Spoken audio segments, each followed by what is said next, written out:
Gostaríamos de registrar e agradecer a presença da senhora Eliana Klarman, representando o vice-governador Tadeu Filipelli, e desfaça neste momento uma mesa de abertura para a composição da mesa técnica, solicitando que permaneça à mesa o senhor secretário Rafael Oliveira.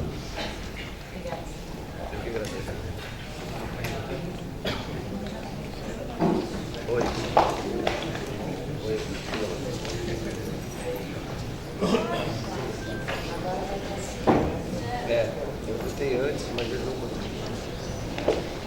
Então, pois é, porque o pessoal vai ela vai, quero ver. Aí depois eu pego com ela.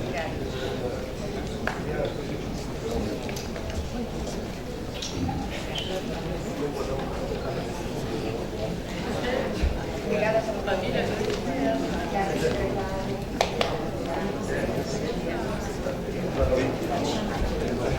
Para completar a mesa técnica, convido o senhor subsecretário de Planejamento Urbano da Secretaria de Habitação, o senhor Rômulo Andrade.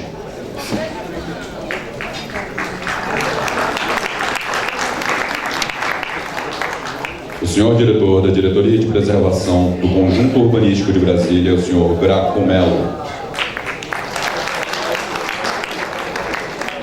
A gerente de Projetos e Programas da Diretoria de Preservação do Conjunto Urbanístico de Brasília, a senhora Lídia Botelho. A assessora especial da SEDAB, a senhora Rejane Jung.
Ok,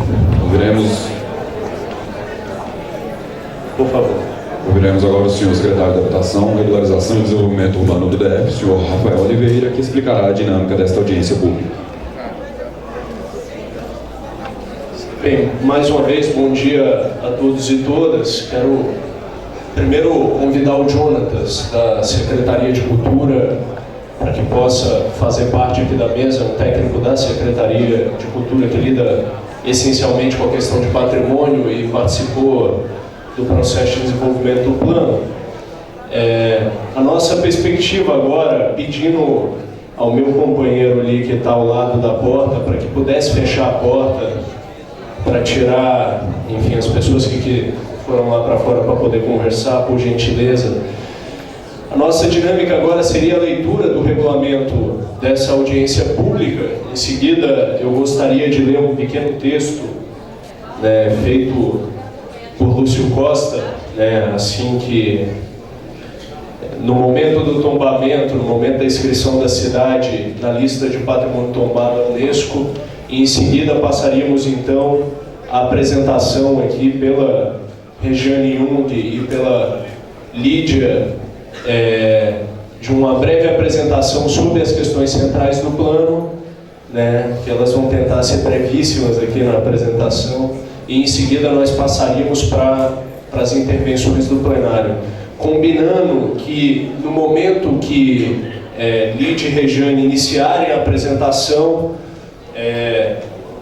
nós vamos passar aí ao nosso mediador, que eu quero já apresentar a todos ali, que está à esquerda, o Rubens Andrade, que será o nosso mediador nesse debate. E no momento que elas iniciarem a apresentação, a Graziela Ceruti e a equipe que está nos ajudando no processo de recepção e identificação das pessoas vão recolher os crachás para intervenção de acordo com aquilo que está no nosso regulamento. Ok? Por gentileza. Com a palavra, o senhor Rubens Andrade, que será o mediador dos trabalhos de hoje. Bom dia a todos. A pessoa do secretário Rafael Oliveira, cumprimento a mesa e passamos agora à leitura do regulamento que dará os ditames do andamento dessa audiência. Informo que para consulta o regulamento está na mesa de credenciamento e também lançamos agora no telão para que as senhoras e senhores possam acompanhar. Eu farei a leitura completa do regulamento, nas dúvidas deixaremos para o final. Regulamento da terceira audiência pública PPCUB. Artigo 1º, este regulamento define o procedimento que será adotado para o andamento da audiência pública de apresentação da minuta de lei complementar do Plano de Preservação do Conjunto Urbanístico de Brasília, PPCUB. Artigo 2º. A audiência pública será registrada por gravação audiovisual, sendo que o material produzido comporá a memória do processo de elaboração do Plano de Preservação do Conjunto Urbanístico de Brasília, PPCUB, sem prejuízo da ata a que se refere o artigo 11º. Artigo 3º. A audiência pública possui caráter consultivo e tem como objetivo discutir e recolher contribuições da população para a minuta do projeto de lei complementar do PPCUB. Parágrafo único. A audiência pública terá como base este regulamento e a minuta de projeto de lei complementar do PPCUB, que contém as proposições para a área de abrangência do referido plano de preservação, disponibilizando na internet, na página da SEDAB, www.sedab.df.gov.br, e em versão impressa disponível na Diretoria de Preservação do Conjunto Urbanístico de Brasília, DIPRE, além de apresentação técnica elaborada pela equipe da SEDAB. Artigo 4º. Integrará a mesa o secretário adjunto da SEDAB, o subsecretário de Planejamento Urbano, Suplan-SEDAB, o diretor da DIPRE, Suplan-SEDAB, representantes da equipe técnica da SEDAB e um relator ao qual será designado no início dos trabalhos. Inciso 1º. A coordenação da mesa ficará ao cargo do secretário de Estado da SEDAB, ao qual procederá a abertura dos trabalhos. Inciso 2º, compete à coordenação da mesa dirimir as dúvidas, questionamentos dos participantes, bem como garantir o adequado desenvolvimento dos trabalhos, podendo, para tanto, solicitar auxílio da equipe técnica da SEDAB. Artigo 5º. A leitura do presente regulamento será efetuada por coordenação ou por integrante da mesa designado para esse fim. Artigo 6º. Imediatamente após a leitura do regulamento, será realizada a apresentação técnica referente às propostas do PPCUB, constantes da minuta da lei complementar. Inciso 1º. No cadastramento, assim como no decorrer da apresentação técnica, serão abertas as inscrições para manifestações dos participantes credenciados, encerrando-se ao final da referida apresentação. Inciso 2º, caso haja demanda, a coordenação da mesa abrirá novas inscrições para a manifestação, a fim de garantir o uso da palavra a todos os participantes, observando-se a ordem de prioridade para aqueles que não tenham se manifestado anteriormente. Inciso 3º, a manifestação dos participantes poderá ser feita oralmente ou por escrito, respeitando, nos primeiros casos, os seguintes tempos. Item 1º, duração de 6 minutos quando se tratar de representantes de entidades. Item 2º, duração de 3 minutos no caso de manifestações individuais. Inciso 4º, A resposta às manifestações dos participantes será apresentada pela mesa em tempo equivalente. Artigo 7º. Concluída a apresentação, será dada a palavra aos inscritos para o uso da manifestação nos termos dispostos no artigo 6º. Artigo 8º. A coordenação do evento adotará procedimentos necessários para garantir a palavra aos inscritos e a tranquilidade no desenvolvimento dos trabalhos. Artigo 9º. Somente serão discutidos assuntos que se relacionem com a matéria e com a etapa do desenvolvimento dos trabalhos. Parágrafo único. As propostas e sugestões que não estejam diretamente relacionadas com os trabalhos poderão ser apresentadas por escrito à organização do evento para subsídio ao trabalho de elaboração do PPCub. Nesta ocasião, não serão lidas. Artigo 10º. Todas as manifestações pertinentes ao tema serão seguidas de comentários dos integrantes da mesa. Artigo 11º. A ata de audiência pública será disponibilizada em até 30 dias no site da CEDAV na internet www.cedav.df.gov.br. Parágrafo único. A ata será publicada no Diário Oficial do Distrito Federal. Artigo 12º. Uma vez concluídas as manifestações de todos os participantes inscritos, a coordenação do evento dará por encerrada a reunião. Eu pergunto às senhoras e senhores se está aprovado o regulamento.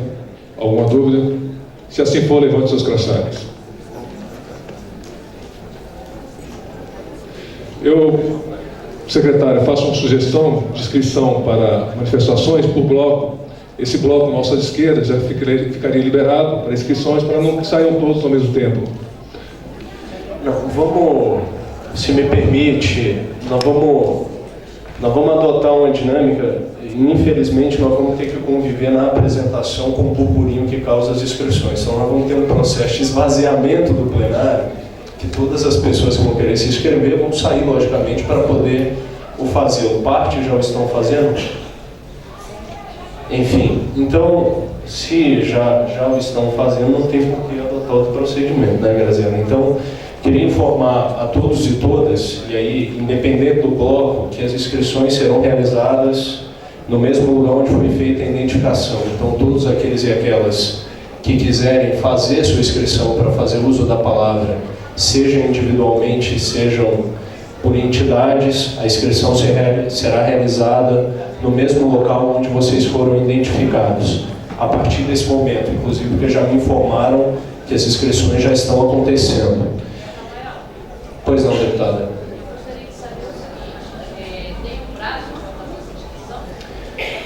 A perspectiva é até o final da apresentação, deputado.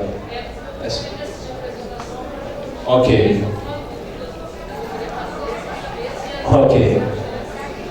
A nossa dinâmica é sempre de levar até o final da apresentação. No final da apresentação a gente fecha até para ter uma perspectiva de quanto tempo durará a audiência, enfim, aí nós encerramos geralmente no final das inscrições. Eu creio que podemos agora passar a mesa, então. Eu gostaria de, antes de passar aqui para a Regiane Jung e para a Lídia fazerem a apresentação, passar para o subsecretário de Planejamento Urbano, Romulo Andrade, para que ele pudesse fazer aqui uma breve leitura de um texto que foi escrito por Lúcio Costa quando da inscrição de Brasília na lista de cidades tombadas. Bom dia a todos. Um sábado entre feriados, né? Eu acho que isso foi uma sugestão que eu estava fazendo ao secretário. Ele falou que ele tem falado demais, ele pediu para eu ler.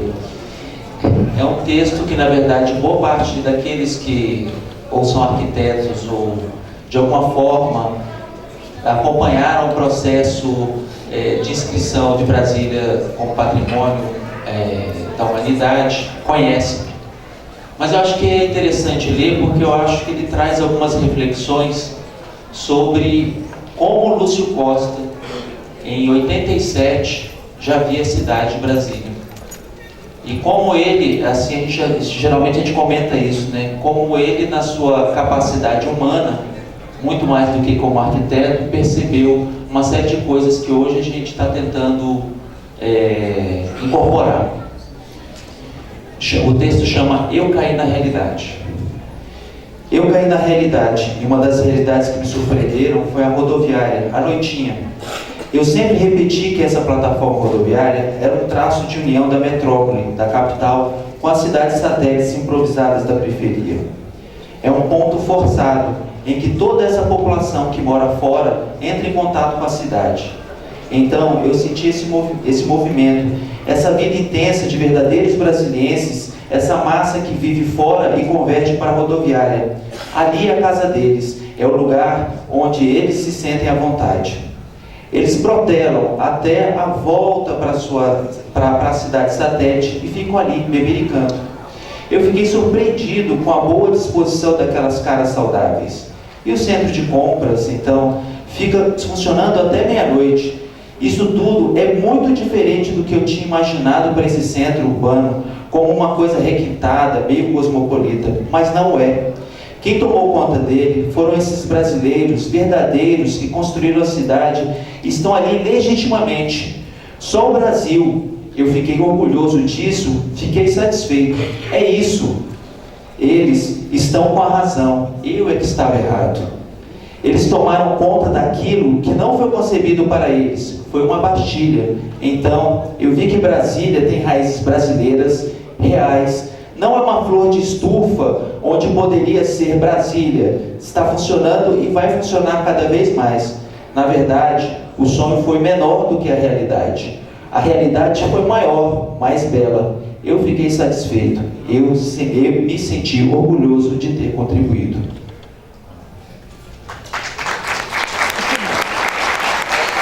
Espero que o texto de Lúcio possa nos inspirar aqui no dia de hoje. Passar então para Rejane e para Lídia, para que elas possam fazer a apresentação. Você vai usar o microfone lá? Então fique à vontade, por favor, Rejane.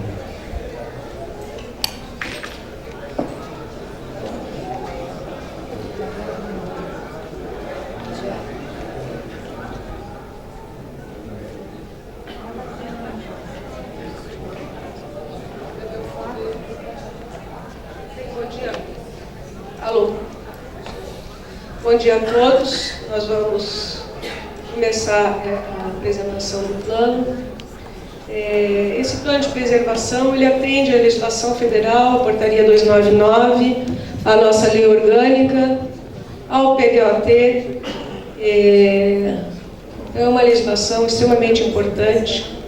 Ela vem consolidar toda uma legislação dispersa, conflituosa e que se sobrepõe, que são as nossas normas de usurpação do solo para a área tombada. Ela é, segundo também a nossa lei orgânica, um PDR, um Plano de Desenvolvimento Local, e um plano de preservação. Então ela tem três funções extremamente importantes, que é estabelecer projetos para a qualificação do espaço público da cidade, melhorias de sistema viário, consolidar toda a legislação de uso e ocupação do solo conforme já era previsto na Lei Santiago Dantas, artigo 38, e também plano de preservação. Pode passar, por favor. Bem, a gente teve, é importante, o secretário já destacou aqui, a gente teve uma série de reuniões com participação da população. Esse material está todo disponível na secretaria para quem quiser tirar dúvida. Nós fizemos nessa etapa de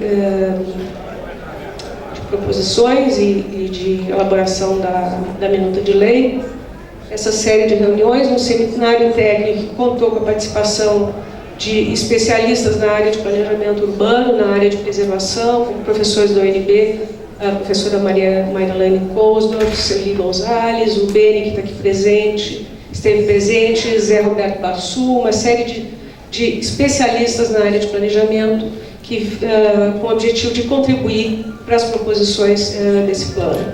A gente fez uma reunião pública, onde essa apresentação que eu vou fazer aqui hoje já foi mostrada, e aqui hoje, então, a gente vai fazer esse debate da minuta. Pode passar, por favor. Bem, a área tombada hoje, dentre as conclusões do diagnóstico e algumas justificativas para a elaboração desse plano, a gente tem que a área tombada hoje, o conjunto urbano de Brasília, ele se encontra todo sujeito ao mesmo nível de proteção, ou seja, o plano piloto, por exemplo, o eixo monumental tem o mesmo valor, não querendo menosprezar qualquer outras áreas, mas a Candangolândia, por exemplo, ou Cruzeiro. Então, o eixo monumental, que é o centro cívico e o espaço mais simbólico da capital, tem valor igual a outros espaços da cidade. Não há delimitação da área de interesse patrimonial, que é uma exigência da portaria 299 do IFAM. Essa área de interesse patrimonial ela se compõe de uma área de influência, de uma área de entorno e da área tombada propriamente dita. Os atributos físicos relacionados a essas questões, atributos físicos distintos, participam de formas diferentes para a caracterização da concepção urbanística do plano. Então, isso, evidentemente, que vai dar peso ou grau ao valor patrimonial de cada uma dessas áreas. A elaboração do plano está em consonância com a portaria 299. Há uma melhoria muito evidente. Há uma necessidade de melhoria muito evidente na estrutura institucional de planejamento e gestão da zona urbana do conjunto tombado. Há uma necessidade de definir projetos e ações prioritárias para desenvolver, qualificar, modernizar e complementar o conjunto urbanístico de Brasília, que se encontra ainda não totalmente acabado, embora uma cidade nunca acabe de ficar pronta. Necessidade de reavaliação, que é aquilo que eu comentei no início, necessidade de reavaliação e consolidação do diversificado universo de normas vigentes. Hoje a gente tem um universo enorme de normas que estão caracterizadas por diferentes documentos, LGBs, GBs, PRs, resoluções do CAL e do CALMA, muitas vezes conflituosas ou que se sobrepõem e dispersas, e que geram um monte de dificuldades, não só para a gestão, mas para o próprio usuário que necessita construir um edifício ou instalar uma atividade numa edificação. Então, um dos objetivos desse plano é consolidar, sistematizar todo esse conjunto de normas numa planilha, que depois mais para frente a gente vai ver, constituindo um material de mais fácil compreensão e apreensão, e sem, contudo, trazer alterações de parâmetros urbanísticos, quer dizer, aquilo que é importante para a cidade, que é a manutenção da sua volumetria e das suas relações de cheios e vazios, as suas relações da edificação com o espaço público da cidade, está mantido. Então, todas aquelas alterações que foram promovidas pelo plano, elas estão muito explicitadas no texto da lei, bastante claras. Bom, eu comentei no início, a necessidade de abrigar instrumento próprio, toda a legislação de usurpação do solo, que era determina a Lei Santiago Dantas. Pode passar, por favor. Então, o conjunto urbanístico de Brasília, conforme a portaria 314 do IFAM, é essa área amarela. O PDOT, ele posteriormente, ele amplia essa área tombada, que passa agora, o PDOT incorporado ao plano diretor, incorporado ao plano de preservação, incorporar o espelho do Lago Paranoá, espelho d'água do Lago Paranoá. Pode passar, por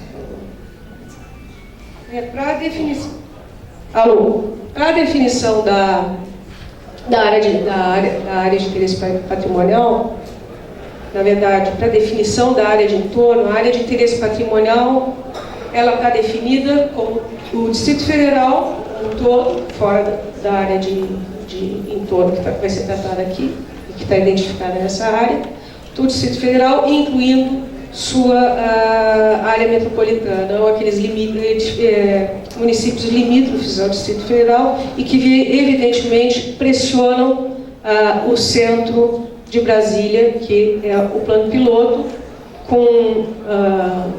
seja com o excesso de veículos que afluem para cá diariamente, seja pelo uso de uma infraestrutura que está no limite de sua capacidade.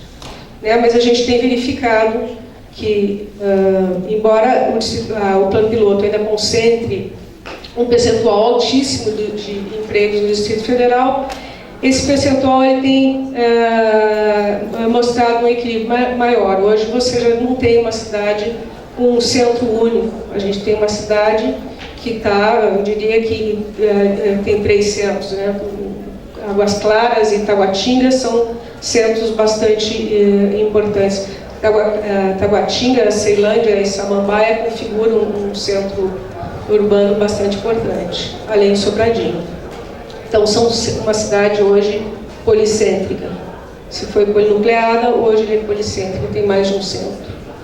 Então, para a definição da área de entorno, que é uma necessidade perante a portaria 299 do IFAM, foi tomado o campo visual da plataforma do Torre TV, de onde é possível se apreender a concepção urbanística da cidade. E essa área, então, corresponde, em linhas gerais, à comeada da bacia do Lago Paranoá. Considerando as peculiaridades de Brasília, da sua dinâmica urbana, demográfica e econômica, a utilização desses critérios físicos para definição de níveis diferenciados de proteção é adequada.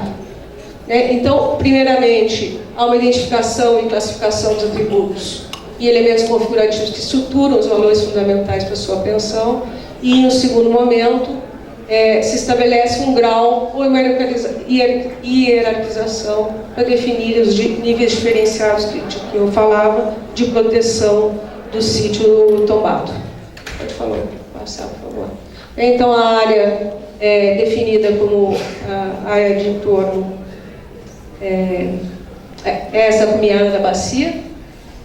A gente pode verificar que a leste do plano piloto, ou seja, toda essa região que fica, que se visualiza a partir do plano piloto a leste, um semicírculo de um pouco mais de 180 graus, ela é de grande relevância. Você anda no plano piloto e você tem claramente a visual dessa comiada percebida quase o tempo todo ao longo do percurso. E, eventualmente, até é interessante, você tem umas interrupções e depois ele aparece. Então, isso cria uma riqueza espacial bastante grande. Então, toda essa região a leste, que pega a região Parque Nacional, Taquari, Lago Sul, Lago Norte, Parkway, Apagama, Cabeça de Veado. Bom, essa área de entorno ela é bastante grande. Pode passar, por favor. Foi subdividida em 6 sub-áreas. Mas antes disso, a gente fez uma análise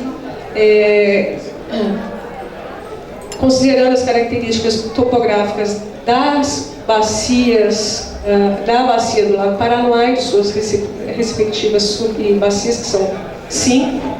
E fica muito evidente o porquê da importância desta região a leste, porque a partir desse ponto mais alto, da cota mais elevada, que fica aqui próximo ao cruzeiro, no plano piloto, você não tem nenhuma cumeada de subbacia se interpondo entre essas visuais, especialmente nessa região da bacia, da subbacia do Paranoá, do Lago Paranoá propriamente. Aqui a gente ainda encontra uma interposição de cumeada e aqui também uma outra interposição. Tem outro aspecto, aqui da épia para cá, essa região ela tem uma elevação e imediatamente depois ela sofre as cotas ficam mais baixas e depois ela tem uma elevação que é a encosta de Águas Claras.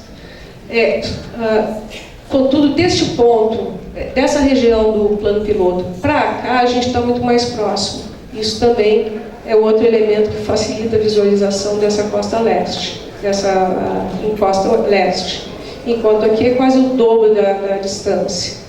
Daí a importância dessa região na constituição dessas visuais do plano piloto. Pode passar, por favor. Então, a área de entorno ela foi subdividida considerando suas condições de ocupação morfológicas e foram estabelecidas uma série de diretrizes para elas, dada a importância que ela tem nessa relação figura-fundo com o plano piloto. Então, a primeira área, a área de entorno 1, Parque Nacional, é uma área que tem uma legislação própria, federal, que a protege, uma área no plano diretor tratada como uma área de proteção integral, ela está sujeita a uma legislação ambiental, é uma área intangível. A área de entorno 2, que é essa região do Guará, Águas Claras, Vicente Pires e Arniqueiras, a gente sabe que esse é o eixo preferencial de crescimento do Distrito Federal. Aqui se concentra um percentual significativo da população do Distrito Federal. É uma área que tem abriga residências, é uma área importante do ponto de vista da instalação de equipamentos regionais, e o próprio PDOT estabelece que esse tipo de atividade deve ser reforçada nessa região.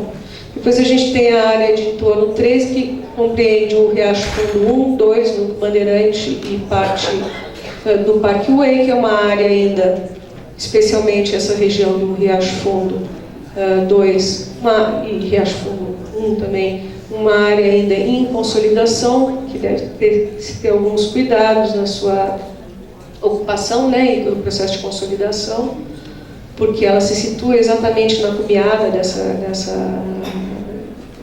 do limite da bacia. Depois a área de entorno 5, que compreende a região do Taquari, os lagos Norte e Sul e Parkway. Essa região ela é coincidente com a Zona Urbana de Uso Controlado 2 do PDOT, que exatamente cria uma zona, uma preocupação de proteger essa relação de fundo que essa encosta faz com o plano piloto. Então estabelece também já no PDOT, já tem alguns critérios de preocupação dessa encosta. E depois aqui a área de entorno 4, que é a Pagama Cabeça do Viado, que também é uma área de proteção integral, conforme o PDOT, e está sujeita a uma legislação ambiental federal e local específica. Pode passar, por favor. Eu vou passar isso, porque eu já fiz os comentários, mas pode passar. Passa todas essas aí. Tá, parou aí. Aí, chegou. Então, aqui é o que foi proposto pelo plano de preservação, é o que está sendo proposto pelo plano de preservação como área de entorno, uma comparação com o que foi proposto pela portaria do IFAM. O IFAM participou de todo o processo de elaboração da minuta de lei, de todo o plano, desde o início, e tem uma proposta bastante semelhante.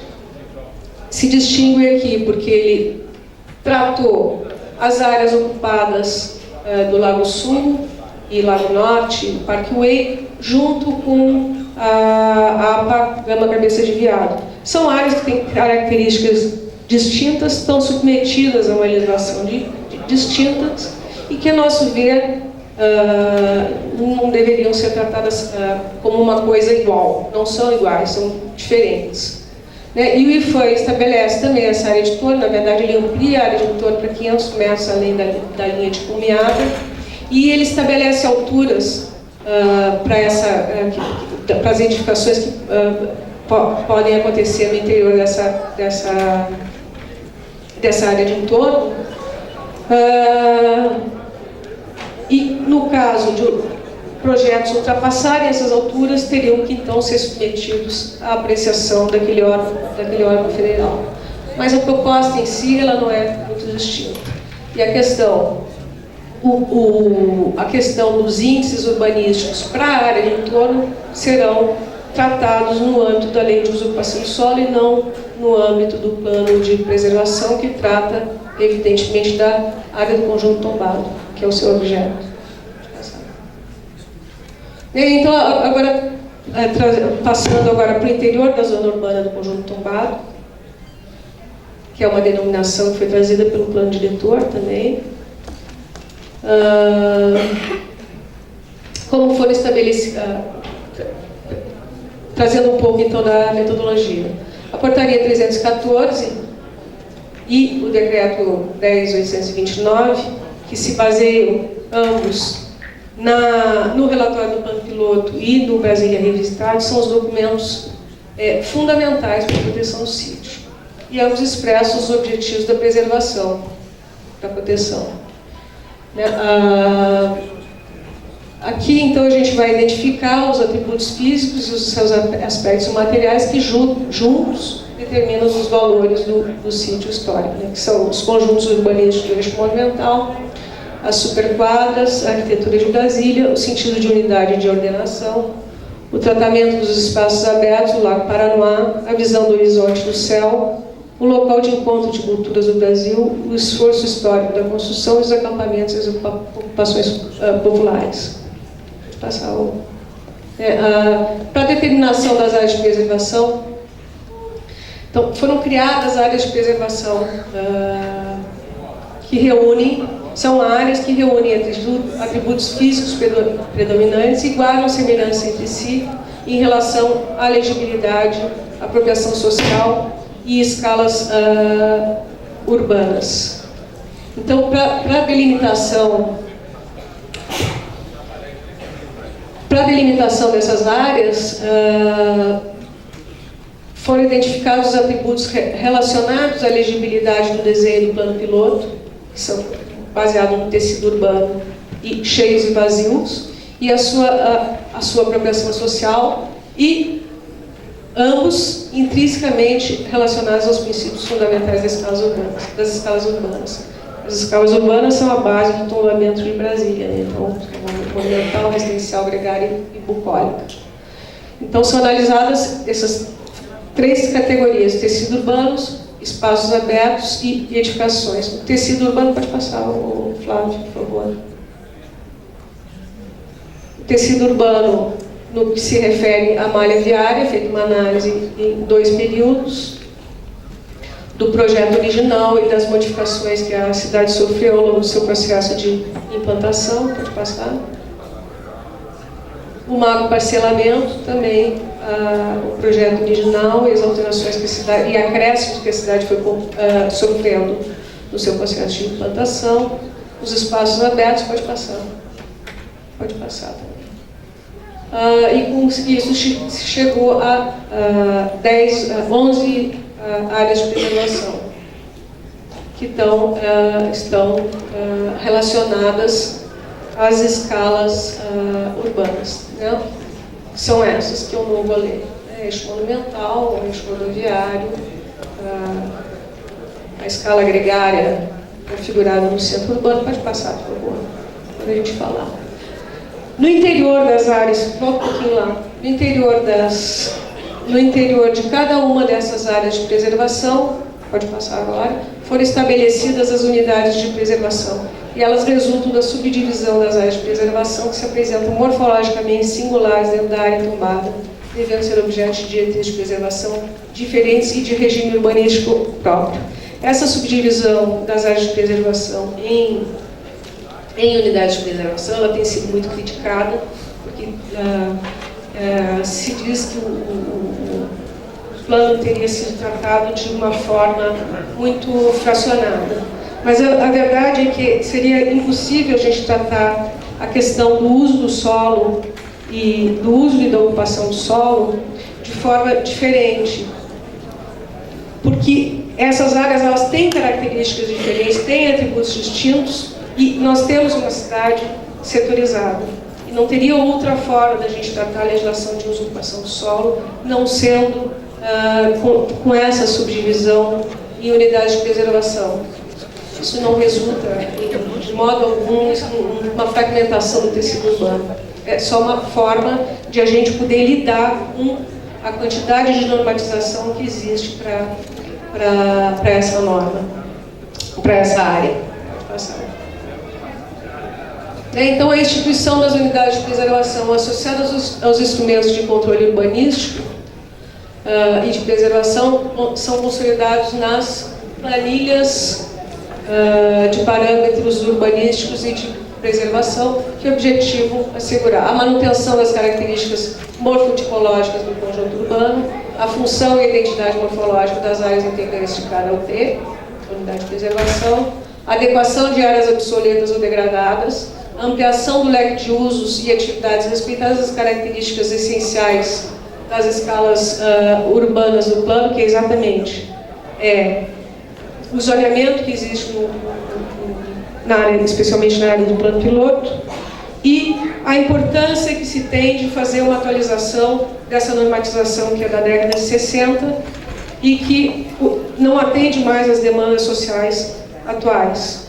Quer dizer, a gente sabe que na década de 60 a informática não estava disponível, popular, não existiam os animaizinhos de estimação, quer dizer, uma série de outras atividades que foram aparecendo ao longo do tempo em função dos avanços tecnológicos e de hábitos da sociedade. A reabilitação dos edifícios, tanto de interesse histórico e artístico-cultural, bem como daqueles que, mesmo sem interesse arquitetônico, fazem parte do conjunto urbano merecedor de intervenção. Ou seja, a gente tem observado, especialmente na área central, a demolição, a supressão de edifícios ou alteração de fachadas de edifícios que eventualmente podem até não ter grande valor, mas são representativos de uma época que estão indo ao chão, estão desaparecendo, e outros que têm tido as suas fachadas alteradas, que são edifícios com valor arquitetônico. Então a gente está prevendo dentro do plano já um instrumento que, pelo menos na área gregária, qualquer supressão ou alteração de fachada de edifício desse conjunto que apresenta certa harmonia tem que passar pela diretoria de preservação e pelo conselho de planejamento. A avaliação e destinação de lotes e equipamentos públicos comunitários das áreas de vizinhança frente às políticas setoriais, demandas e tendência de perfil populacional. A gente sabe que a população do plano piloto está envelhecendo, então, eventualmente, não tem mais necessidade de instalar uma creche, poderia ser instalado no lugar de uma creche ou de uma escola de infantil, instalar um equipamento para idosos é uma possibilidade que pode ser aventada. Então, embora a minuta de lei tenha trazido para dentro de si toda a conceituação das escalas e onde elas se situam da portaria 314, as planilhas de parâmetros urbanísticos têm destacado uma escala predominante, justamente porque se fez uma leitura, aí a partir de críticas que foram realizadas nas reuniões públicas, se fez uma leitura, se voltou a uma leitura do Lúcio Costa, quando ele fala do jogo das escalas, e de vários estudos acadêmicos que já foram desenvolvidos a respeito da escala, e se adotou então uma escala predominante na PURP, sempre relacionando com as outras, porque elas não são estanques, né? Elas se interpenetram. Pode passar, por favor. Essa então é a planilha de parâmetros urbanísticos, ela traz lá em cima a escala predominante, depois ela tem aqui todos aqueles atributos de tecido, ou seja, sistema viário e parcelamento, as relações de cheios e vazio, a característica, e as edificações. traz os edifícios tombados dentro daquela área, da unidade de preservação, e propõe algumas áreas, edificações para serem inventariadas. Depois traz aqui embaixo regime normativo e algumas propostas, caso haja proposta para sua qualificação.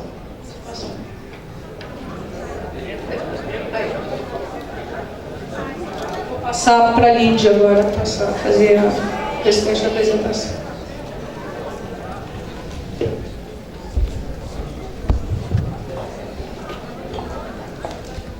Bom dia.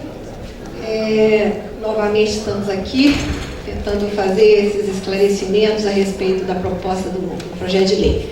Dando continuidade à apresentação da Rejane, prometo ser bem breve, porque a gente já até fez essa apresentação mais de uma vez, né, aqui em outros fóruns. Só assim, reforçando o que a Rejane já falou, quanto à subdivisão das áreas de preservação em unidades de preservação. Seria muito difícil, muito complicado nós trabalharmos com essa legislação de uso e ocupação do solo muito facetada como ela é hoje. Hoje nós temos 88 setores, e nem sempre a gente tem uma norma por setor. As normas são muito individualizadas. A cada trecho da cidade chega a ser norma para lote individualizado. Então, o universo de normas que a gente tem hoje é espessíssimo. E a Lei Santiago Dantas, que foi elaborada em 60, né, que estabeleceu a estruturação do Distrito Federal, ela tem um artigo 38 que dizia: qualquer alteração ou qualquer dispositivo relacionado ao conjunto urbanístico tombado deveria ser objeto de aprovação pelo Congresso Nacional. E ao longo dos anos, na força e na necessidade urgente de implantação dessa cidade, ela foi detalhada e foi sendo implantada, e as normas posteriormente elaboradas, aprovadas por conselhos, conforme a Rejane colocou aqui, por decisões, resoluções antigas da Nova Cap, depois resoluções do Conselho de Arquitetura e Urbanismo, CALMA, e que se consolidaram, foi constituindo esse universo disperso de normas. E nem sempre, nunca, e assim, até a criação da Câmara Legislativas, essas normas eram aprovadas por decretos governamentais. Então, no processo de estudo agora, que a gente contou com a participação de juristas, com a participação de legisladores urbanos, com a participação de especialistas da universidade, como a Rejane colocou, numa discussão que a gente fez, especificamente um painel específico sobre como tratar a legislação de uso e ocupação do solo no plano de preservação, a gente chegou a esta condição, a essa necessidade. Ou nós continuaríamos com esse universo multifacetado e disperso de NGBs, e isso seria anexos da lei, aí nós continuaríamos com esse universo de milhares de normas, ou nós consolidaríamos essa legislação, que é o que nós estamos trazendo aqui, nas planilhas, que essas planilhas fariam parte da lei, já tentando fazer esta compilação por similaridade de morfologias, né, e relacionadas às escalas. Não deixamos de desconsiderar as escalas, como vocês vão ver aqui. Então, com relação à primeira área de preservação e outra, os princípios fundamentais. Tentando responder um pouco, a deputada Eliana colocou no início, né, na abertura da mesa,